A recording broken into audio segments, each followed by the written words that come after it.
O mundo espiritual é real e ele interfere na nossa vida física. Tudo começa no mundo espiritual e depois vem para o mundo físico. Então, você que está vendo essa mensagem, saiba de uma coisa: as coisas que acontecem na sua vida não são por acaso. Os livramentos que você teve são anjos. Quantas vezes Deus pode ter te livrado da morte, de um assalto, de alguma circunstância? Foi livramento de Deus, mas ao mesmo tempo, quando você sente que tem lutas, que as coisas estão encalacradas, que as coisas não acontecem, sabe? Às vezes você sente um peso, uma opressão na sua vida emocional. Tudo isso, você saiba que por detrás existem seres espirituais poderosos, os anjos que estão sempre lutando a favor dos que são de Deus e os demônios querendo destruí-los. Na mensagem de hoje, gente, eu vou começar falando para vocês da hierarquia dos anjos. Os anjos mais poderosos são os chamados arcanjos. Esta palavra no grego ela é formada por duas palavras, arquê e ângelos, né? Arquê significa primeiro. Por exemplo, o primeiro não só em vamos dizer, em idade, né? Aquilo que chegou primeiro, mas também primeiro em ordem de grandeza. Por exemplo, o que é um arqui-inimigo do indivíduo? É o maior de todos os inimigos, né? Você pode ter muitos inimigos, mas você só pode ter um arqui-inimigo.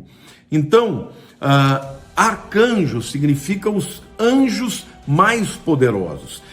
São aqueles anjos que são responsáveis, né, por autoridade de nações. Por exemplo, Miguel é o arcanjo responsável pela nação de Israel. Quando a luta é no nível nacional, Deus envia os arcanjos. Assim como Miguel é o anjo responsável, o arcanjo responsável de Israel, cada nação tem um arcanjo angelical, né? do reino de Deus, do lado do bem. Da mesma forma, os demônios têm também os seus arcanjos, mas que não são chamados de arcanjos, mas são chamados de principados, tá?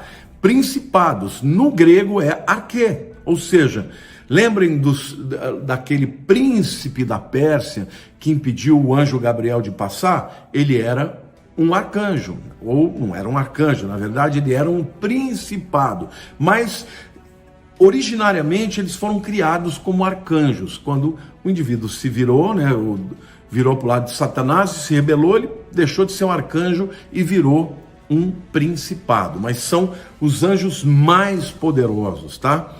Então eles são citados tanto do lado ruim, do lado dos demônios, como também do lado de Deus. Mas a palavra arquê também, o arcanjo, também significa aquele que veio antes, né? Então, por exemplo, o que é uma arqueologia? É o estudo das coisas antigas. Então, muito provavelmente, os arcanjos e os principados foram criados primeiro, né? Aliás, existem muitos teólogos que afirmam que o primeiro de todos os anjos, os seres angelicais, foi Lúcifer. E nós vamos ter uma mensagem específica para falar dele, porque tem muita coisa para ser dita dele. Na hora oportuna a gente vai falar. Mas, então é isso. Os anjos têm muito poder, mas os arcanjos são ainda mais poderosos. Lembrem-se que Gabriel, que é um anjo poderosíssimo, quando foi resistido pelo principado da Pérsia, ele não conseguiu passar. Ele teve que chamar ao arcanjo Miguel, porque aí então Miguel venceu o principado da Pérsia e ele pôde continuar até chegar em Daniel, que estava orando por 21 dias. Bom, o único arcanjo na Bíblia que tem um nome citado é Miguel. E este nome significa quem é como Deus. E aqui fica um contraste evidente, né, com Satanás, porque Satanás, a Bíblia diz que ele quis ser semelhante ao Altíssimo. Lá em Isaías 14:14, ele diz assim: subirei acima das mais altas nuvens e serei semelhante ao Altíssimo. Enquanto Satanás queria ser semelhante ao Altíssimo, Miguel falou: uau, quem é semelhante a Deus? Deus não tem ninguém nem perto dele, né? Então, Miguel é mencionado nas Escrituras em 4 ocasiões. Em primeiro lugar, é ele quem ajuda Gabriel a passar pelo principado da Pérsia para chegar com a mensagem que ele tinha para entregar a Daniel. Está lá em Daniel capítulo 10, versículos 13 e 21. É ele também quem vai defender a nação de Israel na grande tribulação, tá? Lá em Daniel capítulo 12, versículo 1 diz assim: nesse tempo se levantará Miguel, o grande príncipe, tá vendo? O defensor dos filhos do teu povo, e haverá tempo de angústia, qual nunca houve, desde que houve nação até aquele tempo. Mas naquele tempo será salvo o teu povo, todo aquele que for achado inscrito no livro.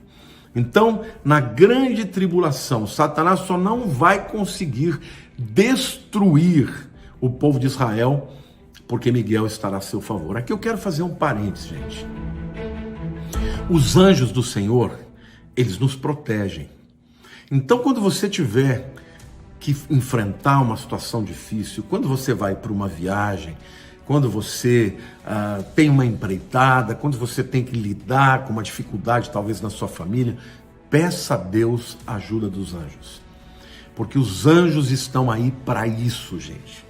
Aliás, aquela história que os católicos tinham o anjo da guarda é totalmente verdadeira, né? Os evangélicos não têm muito esse costume, mas a grande verdade, gente, é que os anjos da guarda existem.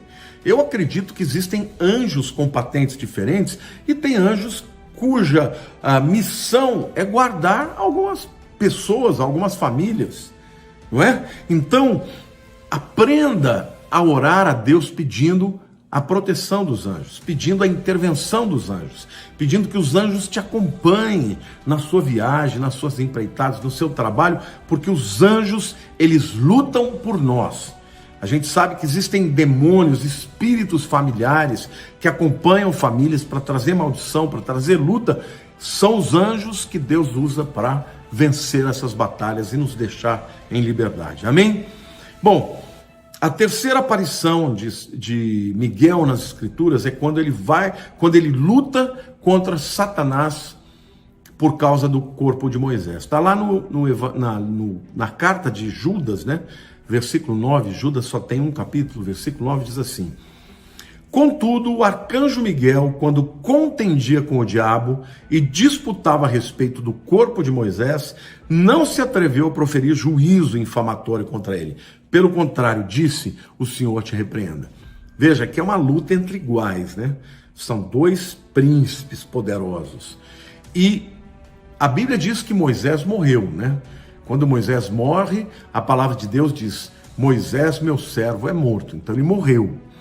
Mas de alguma maneira e por alguma razão, Satanás tinha um interesse no corpo de Moisés. E ele queria pegar o corpo de Moisés, talvez para usá-lo, né, como instrumento de idolatria para Israel, que tinha tanta tendência a idolatrar. E quando ele foi pegar, Miguel entrou na jogada e falou: negativo, esse corpo é de Deus, esse homem é santo, está fora da tua cogitação. Mas a Bíblia diz que ele não ousou proferir juízo infamatório, ou seja, não foi ele quem decretou um juízo sobre Satanás, né? Ele disse: o Senhor te repreenda. Então, até para Miguel lutar contra o diabo, ele não foi na força própria, ele foi na força do Senhor. A quarta oportunidade que Miguel é citado nas Escrituras é quando na grande tribulação ele vai lutar contra o dragão, que é Satanás, nas regiões celestiais, e o dragão vai perder e vai cair na terra, e a sua cauda vai trazer juntamente consigo 1/3 das estrelas dos céus, que nada mais são do que os demônios que vêm depois dele, né? Apocalipse capítulo 12, versículo 7 faz isso. Um segundo anjo que é importante a gente mencionar também é o anjo Gabriel. E Gabriel, o nome dele significa o poderoso de Deus. Embora ele não seja citado como um arcanjo, fica claro nas Escrituras que ele tem status de arcanjo. Ele está envolvido porque Miguel é um anjo guerreiro, né? Existem anjos que são de guarda, existem anjos que são aqueles que estão na presença do trono de Deus nos céus, envolvidos com uma adoração, como era Lúcifer. E existem anjos que são anjos mensageiros. E Gabriel é um anjo destes. Ele é extraordinário, é muito poderoso, e ele está envolvido em muitas coisas. Por exemplo, é ele quem explica para Daniel a visão do carneiro e do bode, lá em Daniel capítulo 8, versículo 16. É ele quem explica também as 70 semanas de Daniel para Daniel lá no capítulo 9. É ele quem anuncia o nascimento de João Batista para o seu pai Zacarias, lá em Lucas capítulo 1, versículo 19. É ele quem anuncia para Maria o nascimento de Jesus. Está lá em Lucas capítulo 1, versículo 26. É ele quem assegura a José num sonho que Maria não o tinha traído, que ela estava pura, que ela tinha sido, que tinha engravidado pelo poder do Espírito Santo. Está lá em Mateus 1, 20. É ele quem avisa José sobre as intenções, sobre a intenção de Herodes de matar a Jesus e os meninos, não é isso? É ele quem anuncia aos pastores o nascimento de Cristo, tá? E aqui tem algumas outras situações em que ele não é mencionado, mas que muitos teólogos e historiadores da palavra afirmam que é Gabriel. Por exemplo, é ele quem quem fortalece a Cristo no jardim do Getsemane, né? Muitos acreditam que seja ele. É ele quem rola a pedra do sepulcro de Cristo. Tudo que tem a ver com Jesus, diretamente de Jesus, seja a morte, seja a vida, seja a ressurreição, é Gabriel. Alguns acreditam também que é ele quem liberta os apóstolos da prisão, lá em Atos capítulo 5, verso 19. Alguns acreditam que seja ele quem envia Filipe ao deserto de Gaza para encontrar com o eunuco, lá em Atos 8, 26. Alguns acreditam que foi ele quem instruiu a Cornélio para procurar a Pedro, né, lá em Atos capítulo 10, versículo 3. Alguns acreditam que seja ele que liberta Pedro da prisão, lá em Atos 12, versículo 7. E é ele, alguns acreditam que seja ele, quem executa a Herodes por blasfêmia, lá em Atos 2, 12, 22 a 23, e eu vou ler para vocês. Herodes está lá em Cesareia, está vestido com uma roupa toda cheia de ouro e de prata, o sol batendo, brilhando, ele está lá no anfiteatro de Cesareia, e aí o povo começou a clamar, né, em Atos 12, 22, 23, é a voz de um Deus, e não de homem. No mesmo instante, um anjo do Senhor o feriu, por ele não haver dado glória a Deus, e comido de vermes expirou. Sabe, gente, deixa eu dizer uma coisa para você. Os anjos são poderosos, e eles se metem sim em muitas coisas. Eles se metem sim na sua vida. Se você é de Deus, você pode ter certeza que Deus te ama e você é alguém muito valoroso para Deus. Você é, como no inglês a gente chama de asset, você é, sabe, uma propriedade, algo de tremendo valor para Deus, e ele não vai deixar Satanás e os seus demônios cirandar sobre a sua vida sem te dar alguém à altura deles para te defender. Então, a minha dica para você, nós estamos falando de batalha espiritual, não faça nada, aprenda a partir de agora, não fazer nada sem falar, Senhor, envia os teus anjos. Eu não quero lutar essa guerra por mim mesmo, nem na minha força, nem na minha capacidade. Eu preciso dos teus anjos. E a Bíblia diz que o Senhor dará ordem aos anjos a teu favor. Amém? Muitos dizem também que foi o anjo Gabriel que assegura a Paulo que ninguém vai morrer naquele barco que está para afundar, né? Paulo está indo para Roma e ele está numa expedição, ele é prisioneiro, e havia outros prisioneiros naquele barco, e vem uma tempestade tão grande e o povo começa a ficar apavorado, e um anjo avisa Paulo: fique tranquilo que ninguém vai morrer, pode falar para todo mundo. Então vejam como os anjos, eles se envolvem, meus queridos, na nossa vida, nas nossas lutas, nos nossos projetos, especialmente quando você é de Deus. E eu vou até além, até antes de você converter, Jesus já te conhecia, então se você seria dele, os anjos do Senhor já estavam te protegendo. Amém?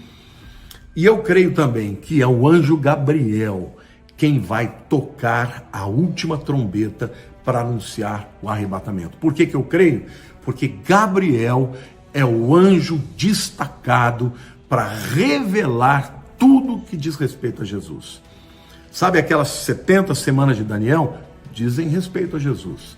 E, portanto, assim como todas as vezes que teve a ver com Jesus, era ele que vinha especialmente para trazer alguma mensagem ou para agir para que o plano de Deus em relação a Jesus seja estabelecido. Eu creio que ele é o anjo que vai ter a honra de tocar a última trombeta, a trombeta do arrebatamento. Glória a Deus! Está lá em 1 Tessalonicenses capítulo 4, versículo 16.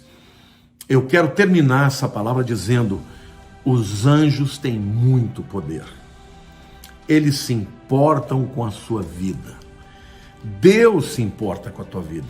E, portanto, tudo que diz respeito a você, você não está por sua conta e risco. Os anjos de Deus estão com você.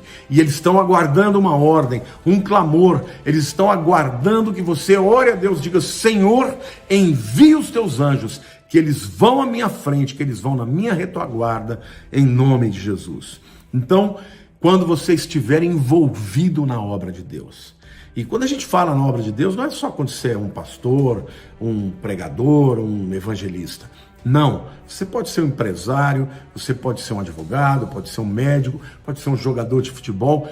Tudo que você faz para a glória de Deus e que vai ter algum tipo de benefício para a honra e glória de Deus, saiba que os anjos de Deus estarão lá para te ajudar. Então, nunca deixem de pedir a Deus a cobertura e a ajuda dos anjos, porque uma batalha espiritual sem ajuda celestial é uma batalha em que você pode perder muito facilmente. Um beijo grande no teu coração, em nome de Jesus.